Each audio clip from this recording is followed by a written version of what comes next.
इस क्लास में देखने वाले हैं क्लास 12 के इकोनॉमिक्स के टॉप महत्वपूर्ण ऑब्जेक्टिव क्वेश्चन। सभी विद्यार्थी इस क्लास को शुरू से लेकर अंत तक देखिएगा, क्योंकि इस क्लास से बहुत सारे क्वेश्चन बोर्ड एग्जाम 2027 में रहेंगे। चलिए अब क्वेश्चन नंबर 1 की तरफ बढ़ते हैं। क्वेश्चन नंबर 1 यहाँ पर, उपभोक्ता के बजट सेट का क्या अर्थ है? इसका जो सही अर्थ है, ऑप्शन सी, उपलब्ध वस्तुओं का समुच्चय। ऑप्शन नंबर सी इसका राइट आंसर होगा। चलिए अगला क्वेश्चन की तरफ बढ़ते हैं। अगला क्वेश्चन सेकेंड है पर, उधर रेखा किसे दर्शाती है? ये जो दर्शाती है, आय की सीमा दर्शाती है उधर रेखा। ऑप्शन नंबर बी इसका राइट आंसर होगा। चलिए अगला क्वेश्चन की तरफ बढ़ते हैं। अगला क्वेश्चन 3 है पर, उधर रेखा की प्रवणता किस दिशा में होती है? जो होती है नीचे की ओर होती है। आप लोग याद रखिएगा, नीचे की ओर। चलिए अगला क्वेश्चन की तरफ बढ़ते हैं। अगला क्वेश्चन 4 है पर, वज्ररेखा का ढाल किसके अनुपात को दर्शाता है? ये दर्शाता है वस्तु 1 और वस्तु 2 की कीमत दर्शाता है। Option number B. चलिए अगला क्वेश्चन की तरफ बढ़ते हैं। अगला क्वेश्चन 5 है पर, यदि उपभोक्ता की आय बढ़ जाए तो वज्ररेखा में क्या परिवर्तन होगा? ऊपर की ओर खिसकेगा ग्राफ। ऑप्शन नंबर ए, ऊपर की ओर खिसकेगा। चलिए अगला क्वेश्चन की तरफ बढ़ते हैं। अगला क्वेश्चन है यहाँ पर, रेखा के समीकरण में P1 और P2 क्या दर्शाते हैं? ये दर्शाते हैं ऑप्शन नंबर बी, वस्तुओं की कीमतें। Option number B. चलिए अगला क्वेश्चन की तरफ बढ़ते हैं। अगला क्वेश्चन 7 है पर रेखा का समीकरण क्या है? इसका जो समीकरण है, option number A, P1 Guna x1 plus P2 Guna x2 बराबर है। ऑप्शन नंबर ए है। ये जो समीकरण है रेखा का है, आप लोग याद रखिएगा। चलिए अगला क्वेश्चन की तरफ बढ़ते हैं। अगला क्वेश्चन 8 है पर, यदि उपभोक्ता की आय 20 रुपये से बढ़कर 40 रुपये हो जाए तो वह किस वस्तु की अधिक मात्रा खरीद सकता है? ये वस्तु 1 और वस्तु 2 दोनों खरीद सकता है। ऑप्शन नंबर सी इसका राइट आंसर होगा। Option number C. चलिए अगला क्वेश्चन की तरफ बढ़ते हैं। अगला क्वेश्चन आप लोग 9 की तरफ बढ़ते हैं। क्वेश्चन 9 पर, बजट रेखा में एक्स अक्ष पर किसे दर्शाया जाता है? इस वस्तु 1 को दर्शाया जाता है एक्स अक्ष पर। Option number A. चलिए अगला क्वेश्चन की तरफ बढ़ते हैं। अगला क्वेश्चन 10 है पर, यदि वस्तु 2 की कीमत घट जाए तो बजट रेखा में क्या परिवर्तन होगा? वाई अक्ष पर ऊपर की ओर खिसकेगा। Option number A. चलिए अगला क्वेश्चन की तरफ बढ़ते हैं। अगला क्वेश्चन 11 यहाँ पर, अगर समुच्चय में शामिल बंडल का मूल्य क्या होना चाहिए? ये जो दोनों इसका आंसर होगा, ऑप्शन नंबर डी, बी और सी। ऑप्शन नंबर सी होगा बी, उपभोक्ता की आय के बराबर। ऑप्शन सी, उपभोक्ता की आय से कम। ऑप्शन नंबर बी और सी इसका दोनों राइट आंसर होगा। चलिए अगला क्वेश्चन की तरफ बढ़ते हैं। अगला क्वेश्चन आप लोग 12 की तरफ बढ़ते हैं। क्वेश्चन 12 यहाँ पर, एक वस्तु की एक अतिरिक्त इकाई प्राप्त करने के लिए दूसरी वस्तु की कितनी इकाई त्यागनी होगी? इसका सही तरह दोनों वस्तुओं की कीमत त्यागनी होगी, दोनों वस्तुओं की कीमतें पर। Option number A. चलिए अगला क्वेश्चन की तरफ बढ़ते हैं। अगला क्वेश्चन 13 यहाँ पर, वक्ररेखा के ढाल का निरपेक्ष मूल्य किसका माप करता है? ये जो करती है प्रतिस्थापन दर माप करता है। Option number A. चलिए अगला क्वेश्चन की तरफ बढ़ते हैं। अगला क्वेश्चन 14 यहाँ पर, अगर बजट रेखा स्थिर हो तो इस स्थिति में आय परिवर्तन से कोई प्रभाव नहीं होगा। का सही तरह आय और कीमत दोनों दुगुनी हो जाए। ऑप्शन नंबर सी इसका राइट आंसर होगा। चलिए ये जब दोनों दुगुनी हो जाएगा तो कोई फर्क नहीं पड़ेगा। ऑप्शन नंबर सी इसका राइट आंसर होगा। चलिए अगला क्वेश्चन की तरफ बढ़ते हैं। अगला क्वेश्चन 15 यहाँ पर, यदि आय में वृद्धि हो और कीमतें समान रहे तो पर रेखा पर ढाल कैसा होगा? यदि आय में वृद्धि और कीमतें समान रहे तो ऑप्शन नंबर ए, समान रहेगा दोनों चीज़। ऑप्शन नंबर ए इसका राइट आंसर होगा। चलिए अगला क्वेश्चन की तरफ बढ़ते हैं। अगला क्वेश्चन हम लोग 16 की तरफ बढ़ते हैं। क्वेश्चन 16 यहाँ पर, उपभोक्ता के लिए उपलब्ध बंडल किस पर निर्भर करता है? ये जो करता है वस्तुओं की कीमत और आय पर निर्भर करता है। Option number A. चलिए अगला क्वेश्चन की तरफ बढ़ते हैं। अगला क्वेश्चन 17 यहाँ पर, उपभोक्ता बजट का कौन सा कारक बजट रेखा प्रभावित करता है? वस्तुओं की कीमत प्रभावित करता है? Option number A. चलिए अगला क्वेश्चन की तरफ बढ़ते हैं। अगला क्वेश्चन 18 यहाँ पर, यदि वक्र रेखा का ढाल ऋणात्मक हो तो भोक्ता किसे त्याग करता है? वस्तुओं दूसरी वस्तु की कुछ इकाइयाँ त्याग करती है। Option number B. चलिए अगला क्वेश्चन की तरफ बढ़ते हैं। अगला क्वेश्चन 19 यहाँ पर, यदि एक वस्तु की कीमत घट जाए तो वक्र रेखा किस ओर खींचेगा? जो वाई अक्ष पर खींचेगा। ऑप्शन नंबर ए आप लोग याद रखिएगा। चलिए अगला क्वेश्चन की तरफ बढ़ते हैं। अगला क्वेश्चन 20 यहाँ पर, यदि वस्तु वन की कीमत घट जाए तो वक्र रेखा पर क्या प्रभाव पड़ेगा? यह वक्र रेखा कम ढालू हो जाएगी। ऑप्शन नंबर ए इसका राइट आंसर होगा। चलिए अगला क्वेश्चन की तरफ बढ़ते हैं। अगला क्वेश्चन 21 यहाँ पर, वक्र रेखा का ढाल किसे मापा जाता है? का क्षेत्र को वस्तुओं की कीमतों के अनुपात मापा जाता है। Option number A. चलिए अगला क्वेश्चन की तरफ बढ़ते हैं। अगला क्वेश्चन 22 यहाँ पर, अगर उपभोक्ता की आय कम हो तो वक्र रेखा किस दिशा में खींचेगा? का क्षेत्र का नीचे की ओर। Option number A. चलिए अगला क्वेश्चन की तरफ बढ़ते हैं। अगला क्वेश्चन 23 यहाँ पर, वक्र रेखा समुच्चय में कितने बंडल हो सकते हैं? ये जो है 0 से अधिक और समान बंडल हो सकते हैं। Option number D. चलिए अगला क्वेश्चन की तरफ बढ़ते हैं। अगला क्वेश्चन 24 यहाँ पर, यदि उपभोक्ता की आय कम हो जाए और कीमतें समान रहे तो वक्र रेखा का ढाल क्या होगा? ये जो है पहली दिशा रहेगा यानी समान रहेगा। ऑप्शन नंबर ए इसका राइट आंसर होगा। चलिए अगला क्वेश्चन की तरफ बढ़ते हैं।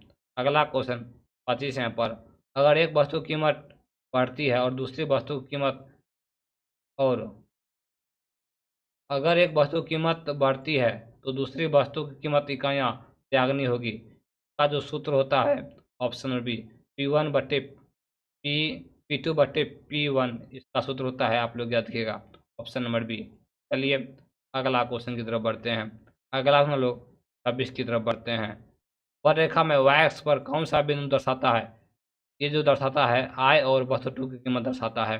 Option number B. चलिए अगला क्वेश्चन की तरफ बढ़ते हैं। अगला क्वेश्चन लोग 27 की तरफ बढ़ते हैं। यदि दोनों वस्तुओं की कीमत समान हो तो वक्र रेखा का प्रवणता क्या होगा? ये जो होगा वो परिवर्तित रहेगा। Option number D. चलिए अगला क्वेश्चन की तरफ बढ़ते हैं। अगला क्वेश्चन 28 यहाँ पर, वक्र रेखा किसे दर्शाती है? उपभोक्ता की कुल आय दर्शाती है। Option number B. चलिए अगला क्वेश्चन की तरफ बढ़ते हैं। अगला क्वेश्चन जिस यहाँ पर, एक उपभोक्ता दो वस्तुओं का भोग करता है तो उसकी आय को कैसे दर्शाया जाता है? ये उपभोक्ता का बजट समुच्चय से दर्शाया जाता है। ऑप्शन नंबर जो है डी इसका राइट आंसर होगा, आप लोग याद रखिएगा। चलिए अगला क्वेश्चन लोग 30 की तरफ बढ़ते हैं। क्वेश्चन नंबर 30 यहाँ पर, वर्ग के समीकरण में एम का अर्थ क्या है? इस एम का जो अर्थ है उपभोक्ता की आय का अर्थ है। Option number C. चलिए अगला क्वेश्चन की तरफ बढ़ते हैं। अगला क्वेश्चन 31 यहाँ पर, वर्ष समुच्चय में कौन सी वस्तुएं शामिल होती है? का सही तरह जो उपभोक्ता की आय से कम मूल्य की हो ये शामिल होती है। Option number A. चलिए अगला क्वेश्चन की तरफ बढ़ते हैं। अगला क्वेश्चन 32 यहाँ पर रेखा का ढाल किसे दर्शाता है? वस्तु वन और वस्तु टू की प्रतिस्थापन दर दर्शाता है। चलिए अगला क्वेश्चन की तरफ बढ़ते हैं। अगला क्वेश्चन 33 यहाँ पर, यदि वस्तु वन की कीमत बढ़ती है तो वक्र रेखा का ढाल कैसा होगा? ये जो बढ़ जाएगा। चलिए अगला क्वेश्चन की तरफ बढ़ते हैं। बढ़ जाएगा ऑप्शन नंबर ए। चलिए अगला क्वेश्चन लोग 34 की तरफ बढ़ते हैं। क्वेश्चन नंबर 34 यहाँ पर, वक्र के समीकरण में x1 और x2 से दर्शाते हैं, ये वस्तुओं की मात्रा दर्शाते हैं। Option number B. चलिए अगला क्वेश्चन की तरफ बढ़ते हैं। अगला क्वेश्चन 35 यहाँ पर, यदि उपभोक्ता एक वस्तु की अधिक इकाइयाँ चाहता है तो उसे किस वस्तु की इकाइयाँ का त्याग करना पड़ेगा दूसरी वस्तुओं की? ऑप्शन नंबर ए इसका राइट आंसर होगा। चलिए अगला क्वेश्चन की तरफ बढ़ते हैं। अगला क्वेश्चन 36 यहाँ पर, वक्र रेखा में एक्स अक्ष पर वस्तु वन का अधिकतम मूल्य किस पर निर्भर करता है? उपभोक्ता की आय पर निर्भर करता है। चलिए अगला क्वेश्चन की तरफ बढ़ते हैं। अगला क्वेश्चन 37 यहाँ पर, उपभोक्ता की आय में कमी होने पर वक्र का ढाल किस दिशा में बदलेगा? ये जो बदलेगा नीचे बदलेगा, नहीं बदलेगा। ऑप्शन नंबर ए नहीं बदलेगा। उपभोक्ता की आय में कमी होने पर वक्र की ढाल जो है नहीं बदल देगा। Option number A. चलिए अगला क्वेश्चन की तरफ बढ़ते हैं। अगला क्वेश्चन 38 यहाँ पर वक्र का समीकरण में P1 और P2 वस्तु 1 और वस्तु 2 की कौन सी विशेषता दर्शाते हैं? ये कीमतें दर्शाते हैं। Option number C. चलिए अगला क्वेश्चन की तरफ बढ़ते हैं। अगला क्वेश्चन 40 यहाँ पर अगर एक वस्तु की कीमत कम हो जाए तो वह रेखा किस ओर खिसकेगा? यह दाईं ओर खिसकेगा। Option number A. चलिए अगला क्वेश्चन हम लोग 40 की तरफ बढ़ते हैं। क्वेश्चन नंबर 40 यहाँ पर ये दो वस्तुओं की कीमतें समान हो तो वह रेखा का ढाल क्या होगा? दो वस्तुओं की कीमत समान रहेगा तो वह रेखा का ढाल जो है ऋणात्मक 1 हो जाएगा। Option number D -1। चलिए अगला क्वेश्चन की तरफ बढ़ते हैं। अगला हम लोग 41 की तरफ बढ़ते हैं। अगर उपभोक्ता की आय और वस्तुओं की कीमतें दोनों दुगुनी हो जाए तो वह रेखा पर क्या असर होगा? ये जो इसका जो असर पड़ेगा, ऑप्शन नंबर ए कोई असर नहीं पड़ेगा। ऑप्शन नंबर ए में जो है कोई असर नहीं होगा। ऑप्शन नंबर ए इसका राइट आंसर होगा। चलिए अगला क्वेश्चन की तरफ बढ़ते हैं। अगला क्वेश्चन 42 यहाँ पर रेखा में एक्स अक्ष पर कौन सा बिंदु होता है? एक्स अक्ष पर जो होता है वस्तु की मात्रा होता है। Option number B. चलिए अगला क्वेश्चन की तरफ बढ़ते हैं। क्वेश्चन नंबर 43 यहाँ पर अगर वस्तु 2 की कीमत घटती है और रेखा में किस बिंदु पर बदलाव आएगा? वाई एक्स पर बदलाव आएगा। Option number A. Option number A इसका राइट आंसर होगा। चलिए अगला क्वेश्चन की तरफ बढ़ते हैं। अगला क्वेश्चन 44 यहाँ पर उपभोक्ता की आय और वस्तुओं की कीमतों का वक्र रेखा पर क्या प्रभाव पड़ता है? तो जो है वे वक्र रेखा को खिसकाते हैं। Option number B. चलिए अगला क्वेश्चन की तरफ बढ़ते हैं। अगला क्वेश्चन 45 यहाँ पर वक्र रेखा के ऊर्ध्वाधर भाग को क्या दर्शाता है? ये वस्तु 1 की अधिकतम मात्रा दर्शाता है, ऊर्ध्वाधर भाग। चलिए अगला क्वेश्चन आप लोग 46 की तरफ बढ़ते हैं। क्वेश्चन 46 यहाँ पर अगर उपभोक्ता की आय बढ़ती है तो वक्र रेखा किस बिंदु में बदलाव होगा? वक्र रेखा किस बिंदु में? यह दोनों में बदलाव होगा। वाई एक्स अक्ष और वाई अक्ष और एक्स अक्ष दोनों में बदलाव होगा। चलिए अगला क्वेश्चन की तरफ बढ़ते हैं। अगला क्वेश्चन 43 यहाँ पर यदि वस्तु 1 की कीमत घटे और वस्तु 2 की कीमत स्थिर रहे तो वक्र रेखा का ढाल कैसा बदलेगा? ये जो घट जाएगा। चलिए अगला क्वेश्चन की तरफ बढ़ते हैं। अगला क्वेश्चन 48 यहाँ पर वर्ष समूचे में किस प्रकार के बंडल शामिल होते हैं? जो होते हैं आय के बराबर या कम मूल्य वाले। चलिए अगला क्वेश्चन की तरफ बढ़ते हैं।